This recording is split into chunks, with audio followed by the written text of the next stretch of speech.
Welcome to our Middle East briefing program. Today, we're diving into some exciting and thought-provoking news.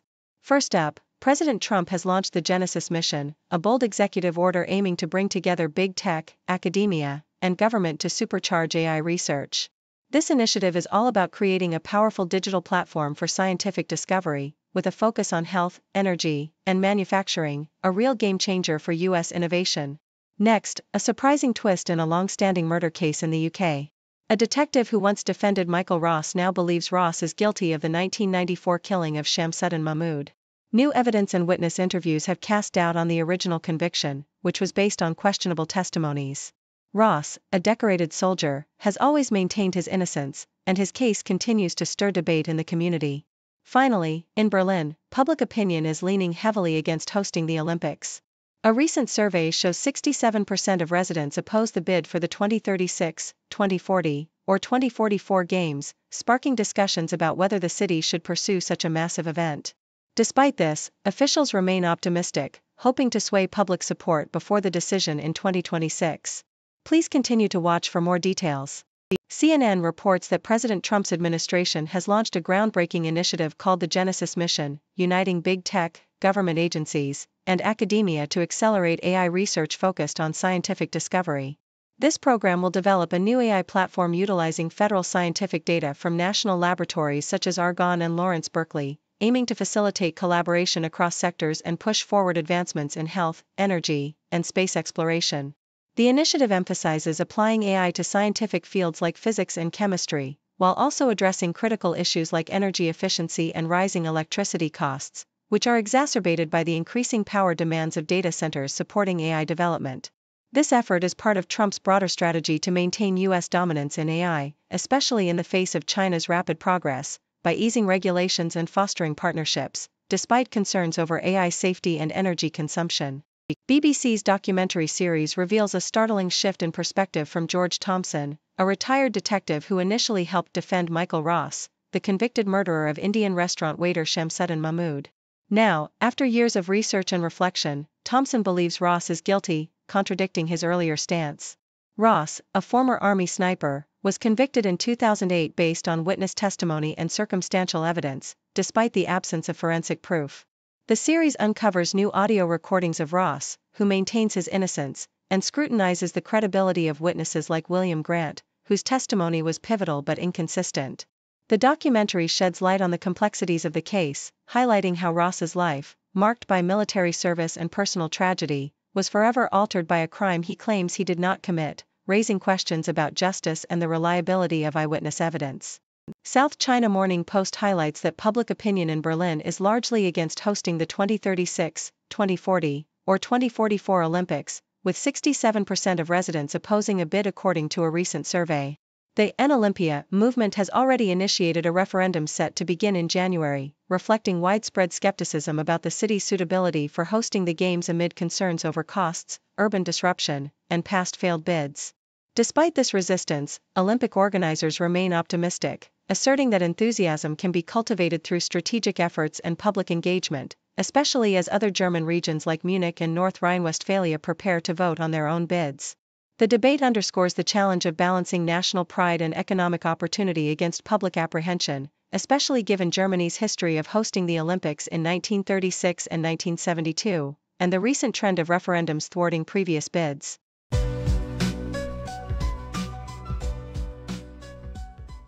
The Associated Press reports that President Donald Trump has launched an ambitious initiative called the Genesis Mission, aiming to harness artificial intelligence to revolutionize scientific discovery across the United States.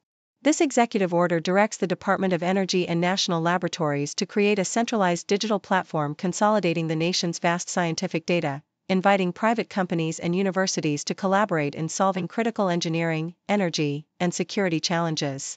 The effort is portrayed as the most significant mobilization of federal scientific resources since the Apollo missions, despite recent federal budget cuts that have strained research institutions.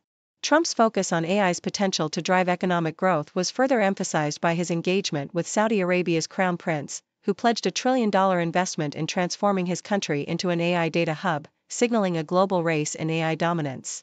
However, the increased energy demands of AI data centers, which already consume a notable share of global electricity, pose environmental concerns, especially with the risk of escalating fossil fuel use and greenhouse gas emissions.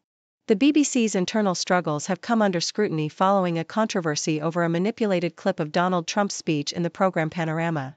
BBC chairman Samir Shah publicly committed to addressing the crisis, apologizing for mistakes and emphasizing his resolve to fix the organization's issues. The controversy erupted after an internal memo revealed systemic problems within BBC News, including allegations of bias and mismanagement, which many believe have worsened over time.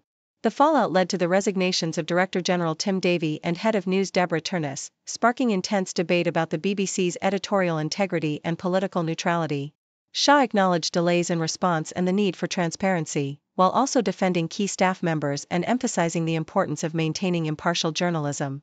The internal discord highlighted broader concerns about the organization's ability to uphold its reputation amidst accusations of bias and missteps, with some critics questioning whether the BBC can recover its credibility. In Gaza, the humanitarian situation remains dire as efforts continue to evacuate and treat those in need. Kogat, Israel's coordinator of government activities in the territories, announced that nearly 300 Gazans requiring urgent medical care successfully exited Gaza through the Kerem Shalom crossing, traveling first to Jordan and then to third countries for treatment, with international coordination and vetting ensuring their safety. Meanwhile, human rights organizations have petitioned the Israeli High Court to allow more Gazans access to hospitals in the West Bank and East Jerusalem, citing the collapse of Gaza's medical infrastructure and the urgent need for life-saving treatments. The petition underscores the gravity of the health crisis, with only a handful of hospitals remaining operational amid widespread facility closures. Additionally, the UK has extended temporary residency and NHS access to Palestinian children evacuated from Gaza for medical treatment, and Israel has reopened the Zikim crossing to facilitate humanitarian aid deliveries, signaling ongoing international efforts to alleviate the suffering and address the critical medical needs of Gaza's population amidst ongoing conflict.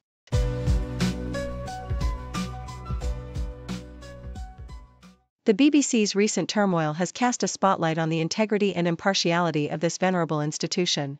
According to BBC leaders testifying before Parliament, their response to a controversial documentary about Donald Trump was sluggish, allowing a misleading edit of the former U.S. president's speech to circulate widely before action was taken. The documentary, produced by a third-party company, manipulated footage from Trump's January 6 speech, making it appear as though he was urging supporters to fight like hell and directly inciting violence at the Capitol. BBC chairman Samir Shah admitted that the broadcaster should have acted more swiftly to investigate and clarify the issue, acknowledging the damage such delays could do to public trust. Amidst internal criticism and external scrutiny, including accusations of political bias against board member Robbie Gibb, the BBC is under intense pressure to uphold its charter of impartiality. Former Internal Standards Advisor Michael Prescott voiced concerns about systemic issues within the organization, describing a culture that often dismisses or deflects criticism, raising fears that the crisis could threaten the broadcaster's reputation as a trusted national institution. Meanwhile, in Tehran, a solemn and poignant scene unfolded as thousands gathered to honor the unknown soldiers of the Iran-Iraq War, a conflict that raged from 1980 to 1988 and left countless families mourning the loss of loved ones whose remains remained unclaimed for decades. Recent recoveries of these remains from battlefields have prompted a national act of remembrance, with mourners draping coffins in the vibrant colors of Iran and carrying flowers and flags through the streets in a procession of grief and national pride. Women, overcome with emotion, wept beside the flag-draped coffins during the Farewell to Martyrs ceremony, a powerful reminder of the sacrifices made by soldiers who fought in the devastating war that shaped Iran's modern history. The event was further marked by displays of reverence for Iran's leadership, as mourners held posters of Supreme Leader Ayatollah Khamenei, emphasizing the deep connection between the nation's military sacrifices and its political identity. These ceremonies serve not only as acts of mourning but also as a collective reaffirmation of national resilience and remembrance of a conflict that defined a generation. In a more personal and hopeful story, country singer Zach Bryan announced his upcoming tour in the United States and Europe just days after sharing a heartfelt update about his journey to sobriety.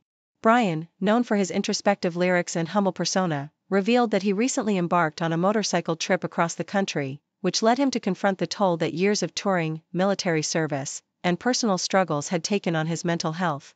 Facing panic attacks, anxiety, and a sense of emptiness, Bryan made the courageous decision to seek therapy and to break free from his reliance on alcohol, which he described as a toxic coping mechanism. His candid message resonated with fans, as he shared that he has now been sober for nearly 2 months, prioritizing clarity and self-healing. His tour, set to kick off in March, promises to be a celebration of resilience and renewal, echoing his journey from darkness into a brighter future, and inspiring others to confront their own struggles with honesty and courage.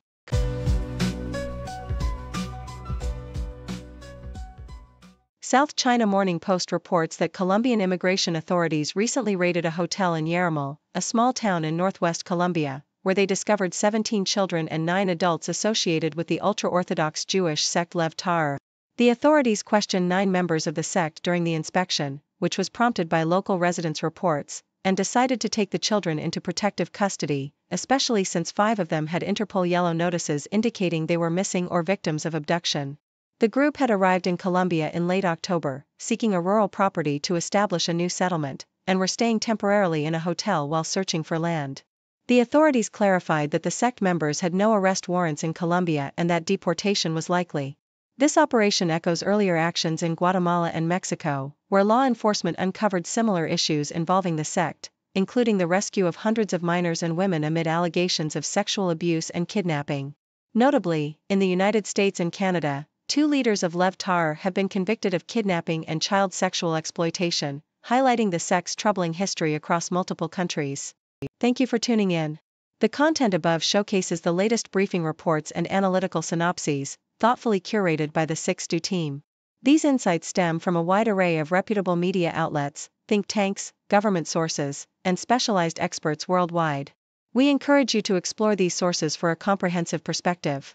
Keep in mind that while the content may not always align with the official standpoint of 6do Brief, it's not meant to be taken as absolute directives for decision-making. Comprising seasoned media professionals, learned scholars, and accomplished scientists, the 6do team embodies a trailblazing, fully independent media entity.